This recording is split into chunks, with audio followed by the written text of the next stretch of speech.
آدمی فوت ہو جائے اس کی تعزیت میں لوگ کلخانی 40واں کرتے ہیں، اس بارے میں بتائیں۔ رسول اللہ صلی اللہ علیہ وسلم کے صحابہ کرام اور اہل بیت حضور کی موجودگی میں فوت ہوئے ہیں۔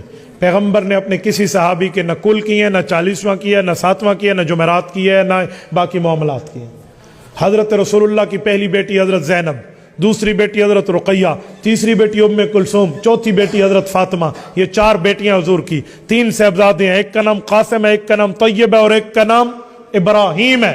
طیب کے 5 نام ہیں، طیب، طاہر، مطیب، مطہر، 5 نام ہیں، اس لیے لوگ سمجھتے ہیں بیٹے زیادہ ہیں، بیٹا ایک ہے، نام زیادہ ہے، کیونکہ اعلان نبوت کے بعد پیدا ہوئے تھے تو 3 صاحبزادے، قاسم، طیب اور ابراہیم، اور 4 صاحبزادیاں، 3 اور 4 7 بنتے ہیں۔ پیغمبر کی 7 اولادیں ہیں، 6 حضور پاک کی موجودگی میں دنیا سے رخصت ہوئے ہیں۔ پیغمبر نے اپنی کسی اولاد میں کسی بیٹی بیٹے کی وفات پہ نہ کل کی ہے، نہ جمعرات کی ہے، نہ 7واں کی ہے، نہ 40واں کی ہے، نہ سالانہ عرس کیا۔